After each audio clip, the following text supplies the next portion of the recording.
2023, I converted it to a nonprofit because I did want to serve more kids and then provide scholarships. What did that process look like?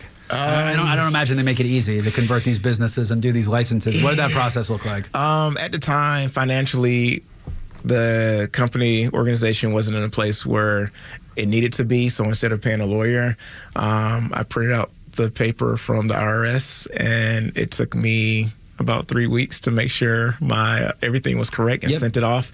And 6 months later, I came back with the paper saying Did they do any research that you know of? Did they look, or they just read the paperwork? I have no idea. I know the progress. Sometimes it says it takes up to a year, but we got ours back in 6 months. So thankfully, I'm assuming the paperwork was and nowadays they know everything about you. I'm sure what the community was saying about you was a helpful part. I'm sure that the government's like, wow, we need help. If he's doing this, it takes some burden off us to some capacity also. That probably helped a little bit also. Right. All right. So you're in a position. So talk a little bit about, you have some great sponsors, and I printed them out and I forgot that paperwork. So why don't you rattle off some of those great sponsors? Some we work with at this station in a similar capacity because they are community oriented. Talk about some of those sponsors and talk about what sponsor acquisition is like, because I think that'll be helpful for people in similar roles with similar institutions.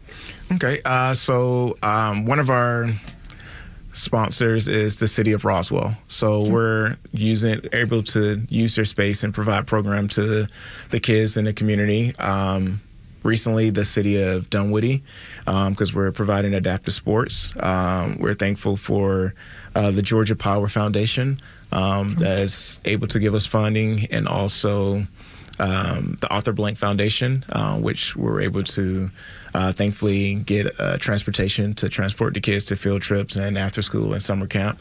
And are those grants? Are those things you're doing yourself? Are you just doing application processes? Are you going to meet with people? You know, to some extent, you're selling this property, right? You own it. You're selling it. You're the guy. You're going out. What does your sales pitch look like? You know, where are you finding success? I think one of the things you're doing smart is you don't go into Arthur Blank and say, I want $10 million. Like, can you provide the transportation? It's tangible. It's real. They're not asking for money. You're asking for a call to action, which has got to be more beneficial, because everyone probably just says, look, I need $40 million. I think I'll just be able to do this whole thing.